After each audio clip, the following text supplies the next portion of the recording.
Yo, P Money OG's representer here, UK Full Stop Business, Westside Radio.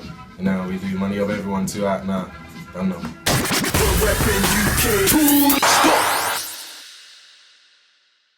Without further ado, once again, as I mentioned a little bit earlier on in the show, we are joined by Grime Royalty.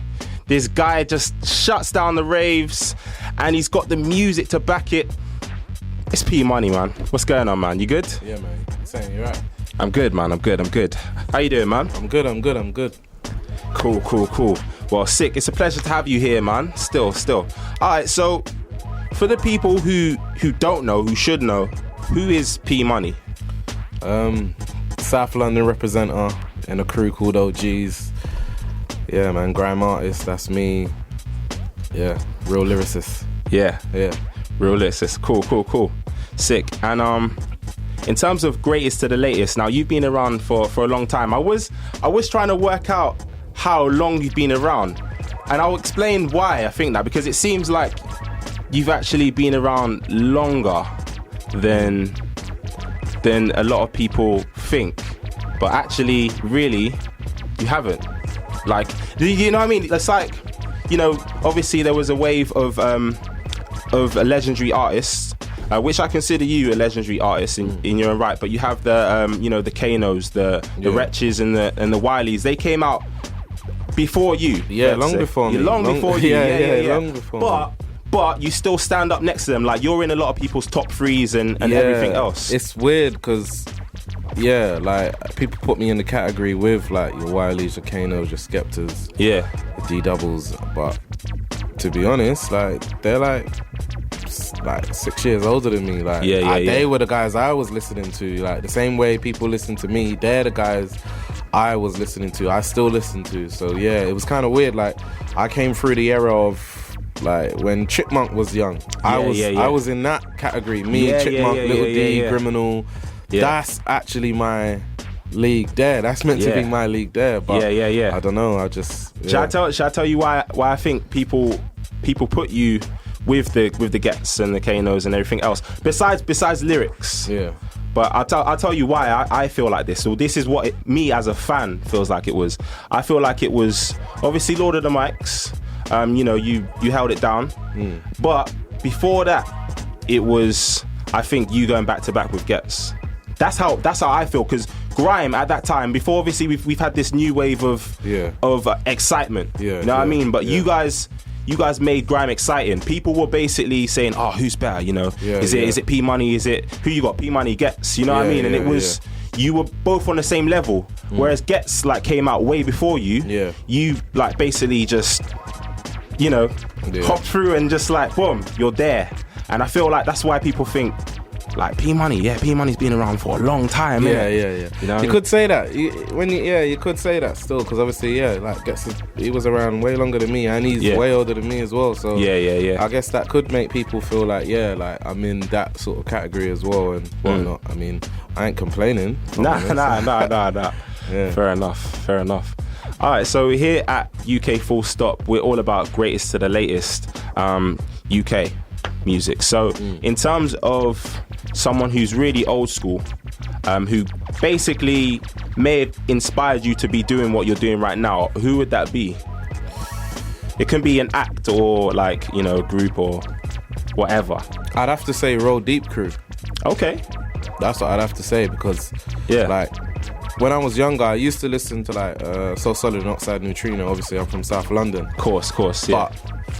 But in terms of, like, proper taking this to where I've taken it now, it was like Roll Deep, hearing them as a crew, on radio all the time, killing the raves, then even doing the tunes, like When I'm Here, all over Channel U and all that. Do you know what I mean? Like, a lot of people will mention different people, like they'll say Dizzy Rascal, they'll say Wiley, but they forget, like, they was in that crew. That was the start. That was the start. Before that was just Dizzy and just Wiley. It was like Roll Deep for me. Anyway, for me, that was everything was from Roll Deep. When Wiley was called Wiley Cat. You know what I mean? Like, You know what I mean? So for me, I would say, like, Roll Deep are the people that I used to listen to that made me say, yo, man, this MCing thing is really, Fair enough.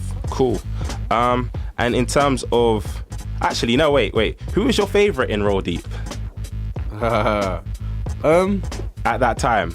I went through phases though, man. Yeah. I mean, like obviously, Dizzy and Wiley were the guys. Yeah. Like, for me, But, okay, excluding them, because obviously they're like immortalised now, innit? Excluded them. Flodan. Yeah. Flodan. Yeah. He's just got. Yeah, man. He just when he sprays, it was just any MC that can make you change your voice to sound like them. Yeah, that's special, bruv. Yeah, do you know what I mean? That's true. Anyone like Gigs does it. True. Anytime you sing along to Gigs, you have to put on a deep voice. That's you have true. to. Yeah, anyone that does that, that's special, bruv. Yeah. And once again, the sounds in it, the sounds work for him. Like it's like some people do sound effects, but you don't believe them in it. Yeah. But all good artists, when they have the sound effects or their slogans, you believe it. Yeah. Like when D Double goes, it's more. You're like, yeah, that's it. Yeah, exactly. Go with it. Exactly. Sick. All right. So in terms of new school artists, it can be someone from your camp.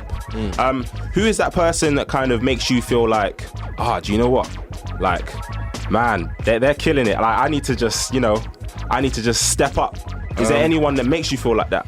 There's a lot of people. Like Novelist was one, 1,000%. Like he's from my borough. Like, Blue Borough. When I was hearing him, I was like, yo, man, he's got the vibe, he's got the energy. Like for me, this whole bringing back the whole tracksuit vibe and the crew vibe and the backpack and all that. For me, that was Novelist. I remember when I was on a set and I see him with his crew, the Square. And just the way they were vibing together and singing each other's bars, I was like, yo, that's what we used to do. We're not doing that no more. But look at that. We liked it so much because it's like, you know, when you've forgotten about something like, oh my day, do you know what I mean? So watching Novelist in the Square, that's what I felt, yo, he brought that back. Do you know what I mean? Novelist did that, like, hands down. But there's loads of other MCs I've been listening to, like the young ones that I feel like, yo, man, they got the energy, they got the vibe. I need to make sure I'm still relevant. Like, I need to let people know, yo, I can bar too, you know what I mean? It's easy to just get pushed to the side, but there's like an MC called Jams, Big Zoo, there's quite a few people, man. Mez, PK. Yeah, there's loads of MCs. There's an MC I heard the other day, Rocks, like I just think he's sick. But yeah, there's a whole load of MCs, man. Nice, man. That's sick. Alright, so load of MCs. So there's loads and loads of crews, like over the decades or whatever, over like 15 years, there's been loads of different crews. And, you know, one thing, like we've already kind of spoken about is, people kind of being in more than one crew and leaving crews and everything else. So obviously you were in a crew before OGs. Yeah. And also they were in different crews as well. But I don't really explain to me how you guys formed, because I know like Blacks was kind of doing stuff with New Brand Flex and Gender was in Essentials and basically like OGs is we say crew, but it isn't actually like when we originally got together. It weren't a crew. It was more like the umbrella. It was more like we're all from the same borough. Imagine a massive estate. Imagine a huge estate the size of, I don't know, a whole area. And we all live in different parts of the estate, but we all know each other. When it comes to like outside of music, we all roll together. And there was an older guy called New Era. He was an MC in Essentials, and he was like, "You lot are the young ones. You lot are the future. Instead of being apart, like in different crews or whatever, let's come under one umbrella and just represent this umbrella." And just move forward. And that's exactly how OGs came about. But in terms of like what crew I was in a crew called Fatal Assassins. But it wasn't like, I left Fatal Assassins to join OGs. We became OGs over time, innit? We just became OGs. We'd never left.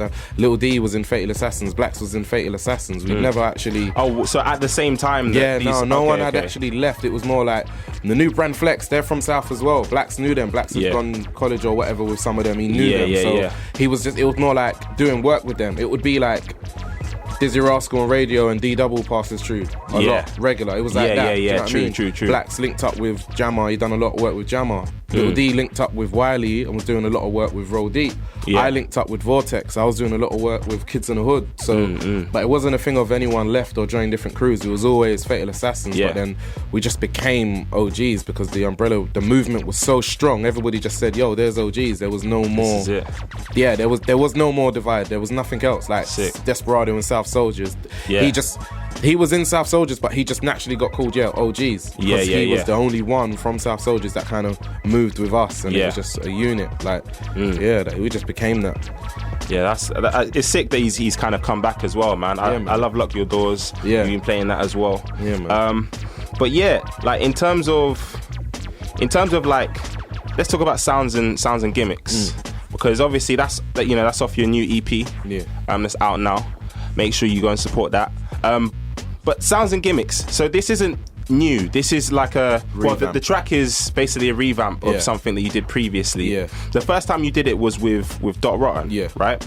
Okay. So like, what made you kind of want to revisit that?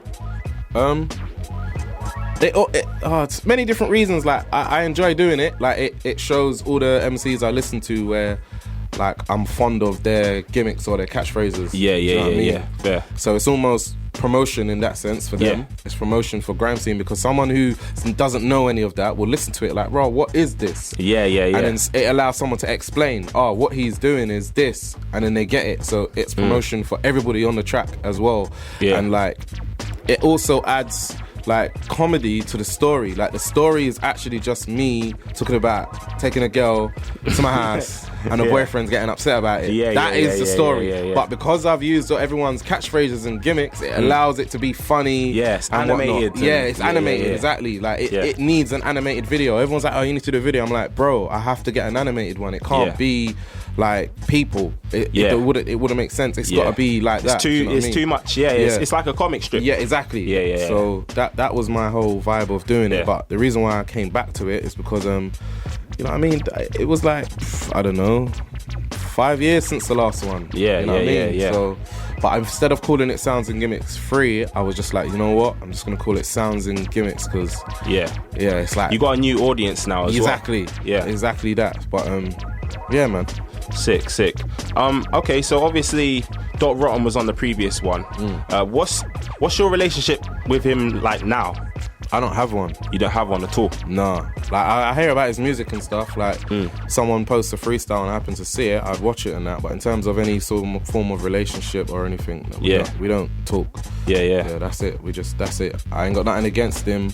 I don't think he has nothing against me. We just don't talk. Yeah, that's it. I would never say, he's a whack artist or anything like that. I rate him. I think he's a cold MC, like producer.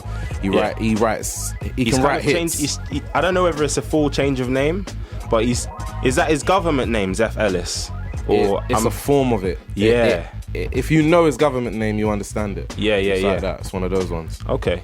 Cool. So there's no chance of a reunion type thing, because I know it was kind of really messy. No one really knows the ins and outs, and I know obviously Gender sent for him and stuff. Yeah. But I had my own personal issue with, obviously he's had issues with people in my crew, like personal issues. I ain't had no direct issue with him. Yeah. In terms of like a madness where we hate each other. I don't hate the guy.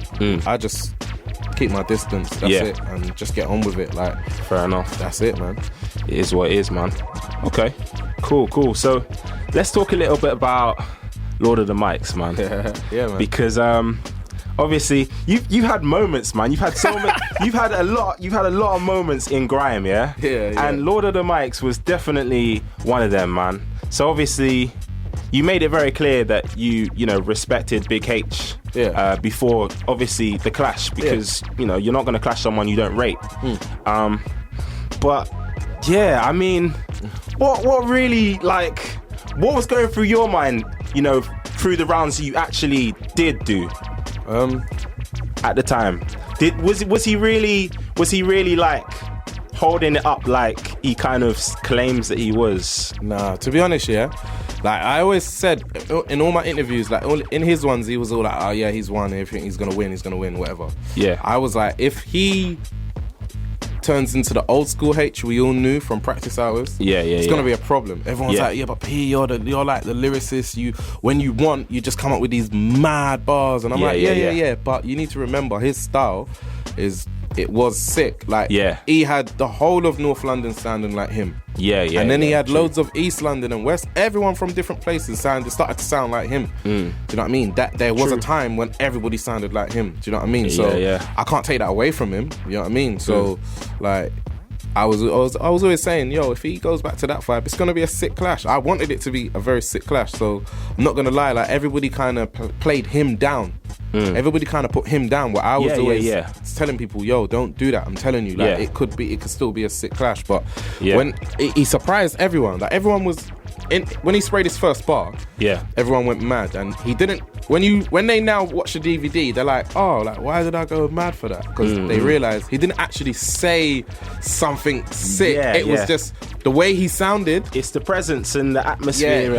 Not even just that, but he beat everyone's expectations. Everyone expected some doolally bars. But he had his old school aggression and his old school flow. So instantly they was like raw surprise, like he's on it. So they made, you know what I mean? But then when they listen back now, people are like, nah, man. I'm listening to what he actually said now. It's kind of different, you know what I mean? But I don't know, like, I'm not gonna lie, when he was spraying, like, not once, only once did I feel like, oh yeah, that bar was cold. But for the rest of the time, I was already prepared. If you've seen it, his first lyric, he goes in and everyone's like, but then I just counteract it straight away. Like everything he'd said, it's like you would think I was there when he was writing the lyrics. I came back I responded to everything he had said in those lyrics, and then I had a response, and then it was like, oh, raw. Like, no, P's ready. Do you know what I mean? I don't think he prepared. Why? I don't know, but I don't think he prepared. I don't think he was ready. The money thing was just basically. You know what? I just think, I'll be real, I just think he's disrespectful to the whole scene, because he was like, man want me to spray more bars, man gotta pay me. He was like, when I was saying to him, yo, man, you can't do that. Like, if you've run out of bars, cool, spray your normal ones you do have. It's a clash. That MCs do that. And I even said to all the MCs, there was bare MCs in the place, and I said, yo, man, them, like, I lie. When you've run out of bars or you forget bars, it's nothing to turn to your normal ones and keep going. Everyone was like, and I said, I lie, there's... People will sing along to them and everything else. Get me? I said, I lie, there's 3 rounds and then there's a bonus round. Everyone was like, His response to that is, I'm bigger than all of them. Like, forget what they think. I'm like, raw, like... That is your scene right there. For fans, even. Fans have paid £100 to come and see this, and you're just on stage talking like that. I just felt like he just cares about himself. Yeah, he just cares about himself, innit? And he had no respect, and he was all like, oh yeah, I don't watch Lord of the Mics. I don't know about it. I don't care about the rules. I'm Big H. I just come to spray, get my money, and leave. And I just thought, you know what? Yeah, it's disappointing. So. All right, cool. Well, in terms of now, obviously, there's been a lot of grime war dubs. Who's impressed you the most? War dubs? Like, do you know what? I did like Chipmunk's Pepper Rhythm. I tweeted straight away. I was like, yo, he went in. I weren't happy with him dissing Big Nasty. Not just because like Nasty's family, but just because like he had no reason to. He had no right in my mind. Nasty was just speaking. It was touching on it. Yeah, that's it. He just touched on the subject. He didn't diss Chipmunk. He just said what he thought about the situation Chipmunk was in. Didn't diss him. And man just comes out with a dub dissing him. I just thought, you know what? That's disrespect, because one thing people always do when it comes to clashing, they're like, oh, you can't react like that, man. It's just bars. And I'm like, just bars? A man's just disrespecting you with rhythm over a beat. Because if I always say this example, if you work in JD Sports, and I walk in and your work colleague starts disrespecting your mum, and you start wiling out, and I'm going to say to you, nah, bro, you can't do that. And you're going to be like, what? Why? And I'm going to say, it's entertaining for me. It's just work. You can't do that. You're going to think, shut up, bro. Exactly. That's exactly what we think.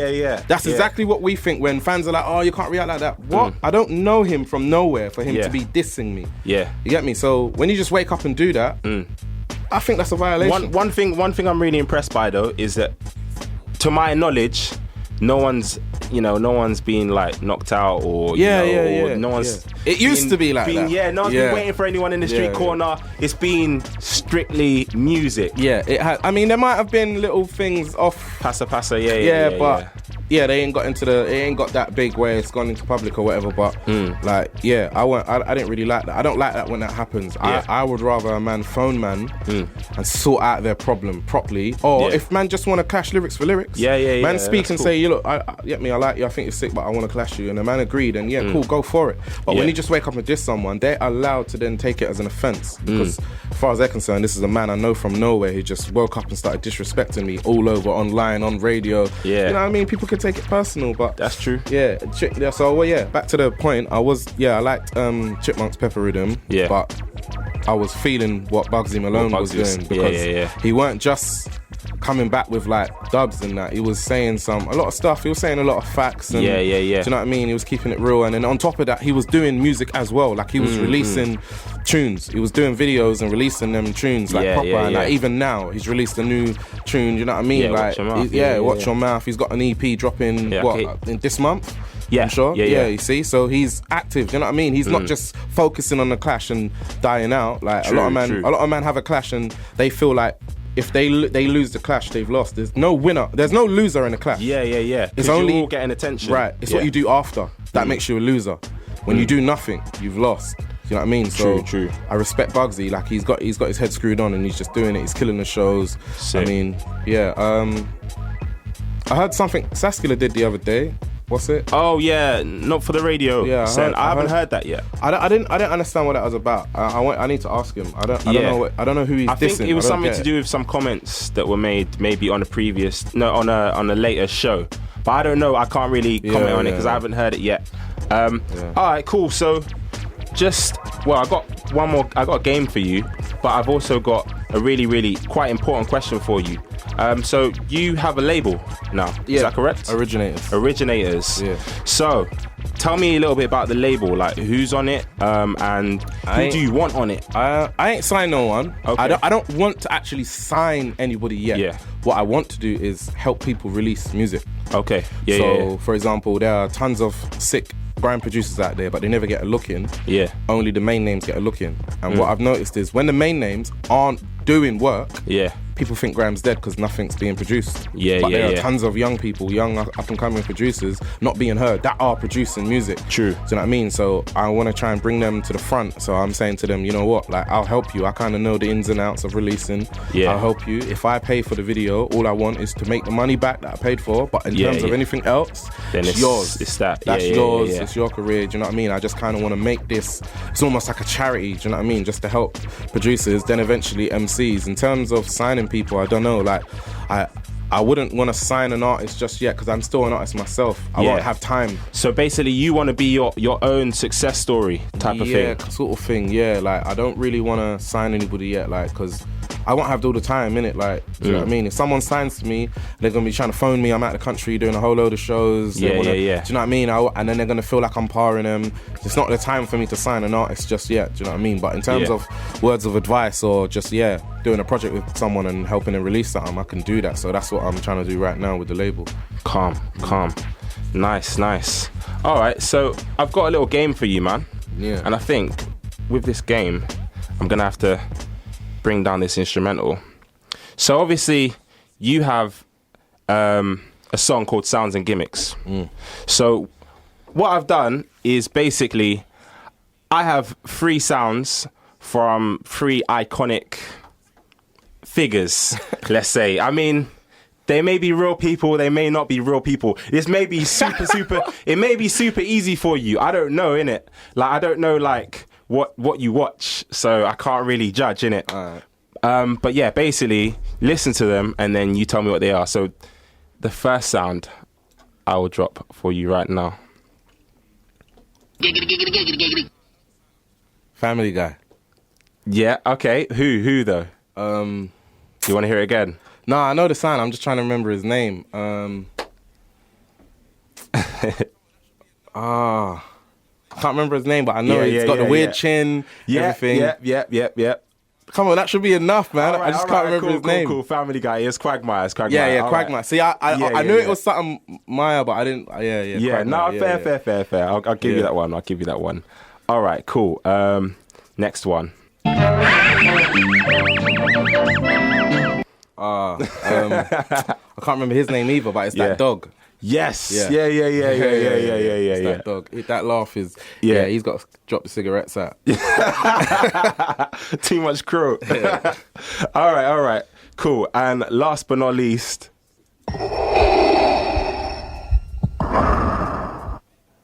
I can play that one again if you want, because it's quite quick. Man like Vader, innit? Yeah. Of course. Yeah. He needs to drop out the cigarettes. All right, cool. Right. Well, it's been a real pleasure speaking with you. Obviously, we've got just a little bit more stuff to do. But where can people get your music? Where can they get the new EP? Money Over Everyone 2 is out right now. Like, you can get it everywhere on all digital sites like iTunes, Google Play, Amazon, all of them. It's all over there. And if you want a physical copy, originators.myshopify.com, or you can wait for about a week or two. It's going to be everywhere like HMV and a few other like shops up and down the country. Sick. But yeah, if you do actually get it from my shop, the Originators one, you can write in the notes and ask for it to be signed and whatnot, and yeah, I'll do it. Bang, whatever. So yeah, man. This is UK Full Stop, playing the greatest to the latest in UK urban culture. Thursdays, 10 p.m. to midnight on West Side Radio.